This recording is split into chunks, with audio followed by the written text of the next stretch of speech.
Muslims believe the Quran to be the word of God as dictated to the Prophet Muhammad, while most Christians and Jews understand their holy texts to be authored by men inspired by God. This distinction means that critical analysis of the sacred texts, which has so enlightened Christian and Jewish thinking since the 16th century, becomes an extremely sensitive issue when it's applied to the Quran.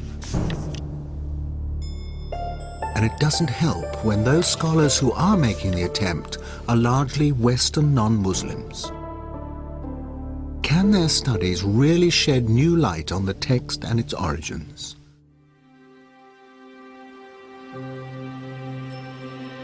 In 1972, during the restoration of the great mosque of Sana'a, capital of North Yemen, workers discovered a mash of old parchments in a loft between the inner and outer roofs.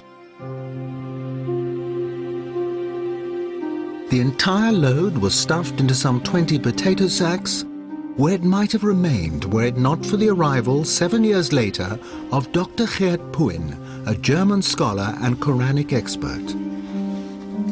Puin immediately grasped the significance of the find. Working with a team of local assistants, he carefully prized the layers apart and fired off thousands of photographs. 4 fragments immediately caught Puin's attention. They contained the first and last chapters of the Quran, and unlike any other Qurans in existence, they were illustrated with architectural drawings of mosques. A vital clue to their origin. Because of its drawings, because of the art historical context, you can date this Quran very precisely to the time of Al-Walid. This is the reign between 705 and 715. The oldest datable Quran in the world, created some 70 years after the death of the Prophet. From the potato sacks, Puin identified fragments from nearly 1,000 different Qurans. Comparisons between them and the standard Cairo text in use today are startling. These early texts are written in a kind of shorthand with no vowel markings or distinguishing dots, which means that individual words can have up to 30 different meanings. Es ist tatsächlich so, dass man durch die schiere Existenz The sheer existence of so many different possible readings would suggest that this text wasn't passed down word for word. Der Text eben nicht wortwörtlich überliefert. The text isn't as stable as it seems in the Cairo version. In der Fassung von Kairo erscheint. There was another important discovery amongst the Sana'a fragments. The application of simple forensic techniques revealed earlier texts that had been washed off and overwritten.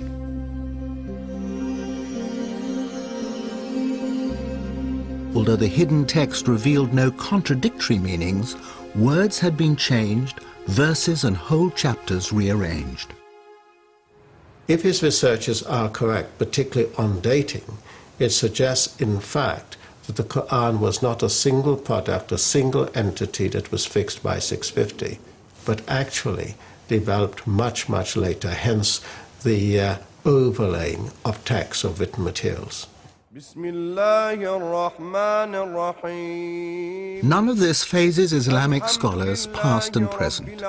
They are adamant that the integrity of the text has been preserved through a strong oral tradition, and if differences occur in earlier written versions, they say these are due to regional and colloquial variations of the same words and phrases. We accept that there is a diversity from the very beginning on very marginal things. It's not changing first the central message of the Quran, the pillars of our faith. In 2001, another German study caused such outrage that all mention of it was banned in some Islamic countries. A book appeared written by an expert in early Semitic languages. It was so controversial that the author published under a pseudonym and will only speak on condition that his identity remains concealed. So gesehen ist es unbedingt erforderlich, den Koran neu zu lesen. In order to understand it correctly, we need a fundamentally new interpretation and reading of the Quran. Dr. Markus Gross helped to translate the book from its original German into English and is willing, openly, to express the author's views. Es wurde schon gesagt, 20%, ich würde sagen 25%. About a quarter or a fifth of the Quran contains unintelligible words or words which don't make real sense. That number can be vastly reduced with a knowledge of Syriac to, let's say, 5%.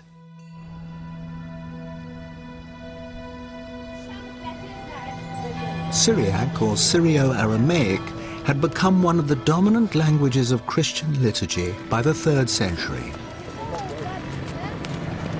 Christ spoke Aramaic, and it can still be heard in remote Christian communities like this town of Malula in Syria.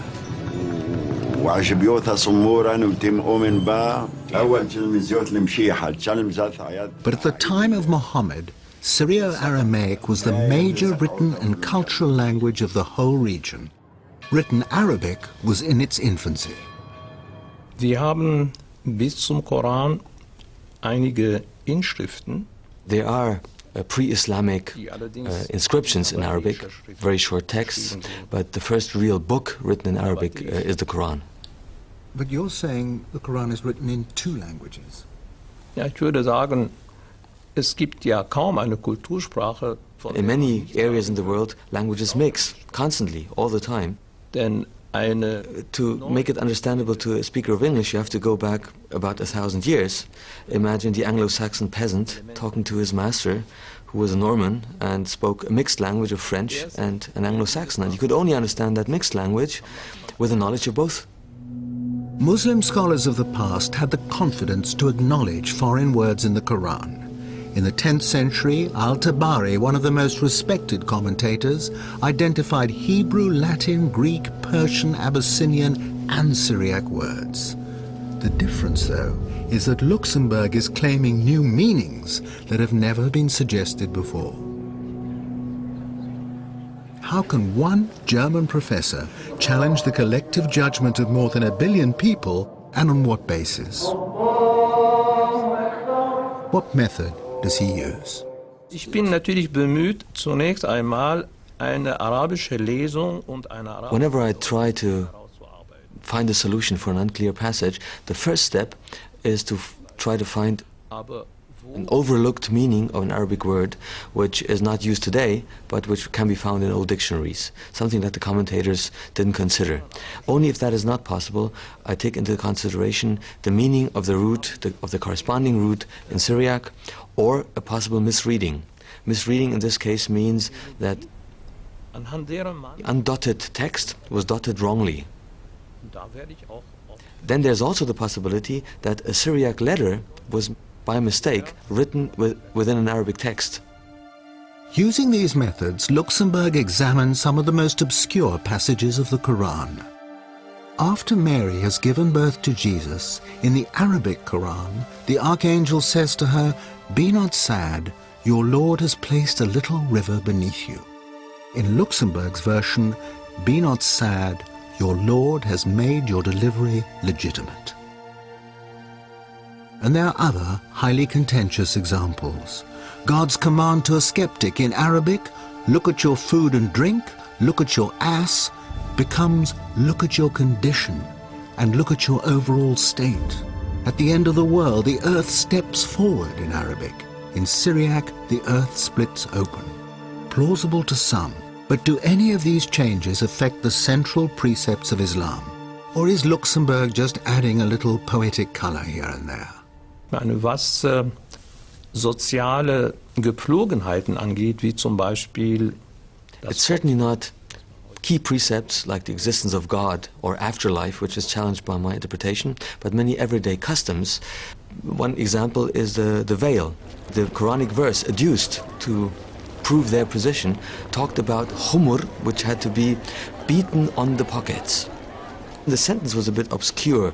It's usually rendered that it means cover your head and your cleavage. And if you have a look at the chador, the veil in Iran, for example, that's exactly what is covered. Aramäisch Gmar, dann verstehe ich ein Gürtel. But with my Syriac interpretation of the verse, my translation is, put your belt around your hips. And the belt was a sign of chastity, also especially used by monks. So that makes it much more meaningful. But Luxemburg's interpretation of paradise causes the greatest offense. In the Iranian city of Isfahan, there's a 17th century palace built to represent the gates of heaven. The cool greens of the gardens beyond express the longings of a desert people and are beautifully described in the Quran, along with flowing fountains and the favors of huris, usually understood as wide-eyed virgins. One commentary, but not the Quran, even specifies numbers, 72 for each righteous man. But that doesn't sit well with 7 verses of the Quran that promise the righteous eternal contentment with their wives. Luxemburg believes he has resolved his contradiction.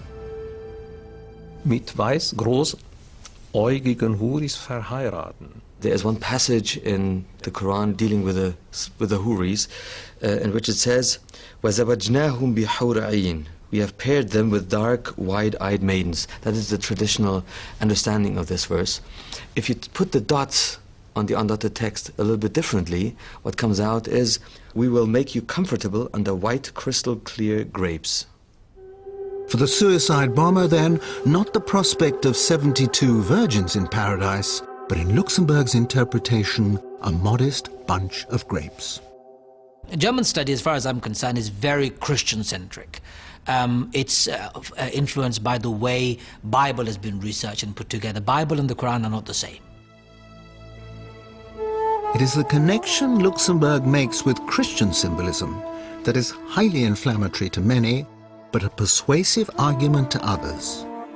This 5th century fresco in an Egyptian monastery depicts the archangels receiving souls in paradise. Each archangel holds a grape in one hand, and in the other cradles the departed souls, who are refreshed with bunches of grapes. The grape motif is repeated in the vestments of the priests of the Syrian Orthodox Church, all relating back to Christ's promise to his disciples at the Last Supper that he will not drink again of the fruit of the vine until he is reunited with them in his Father's kingdom.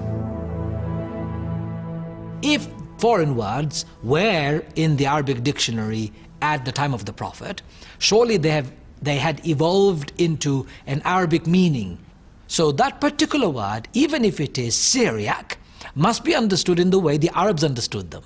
Not as grapes, but as hur, partners in heaven. I think we all understand that it's symbolic, that we have to go beyond the images and the way we look at the paradise, for example. You know, we are not asked to think of this on, you know, in a literal way. This is what is. We don't know. It's just for us a description of what is going to be beautiful beyond your imagination. Although Luxemburg's work has been called into question by leading academics and is controversial by its very nature, he believes it opens a door, encouraging linguists, archaeologists and historians to use modern tools to throw further light on the text and its context. For some Muslim scholars, that is in the Quranic spirit of free inquiry and no threat to those who are robust in their faith. This research by Luxemburg and his colleagues doesn't undermine any of the basic tenets, teachings or principles of Islam. What it does, though, is to provide interesting questions. And we as thinking Muslims, as people of the 21st century, that we should say, yes, let's look at what he's providing. And let's not just condemn, but let's also see if this research has a historical base or is it a product of European Orientalism.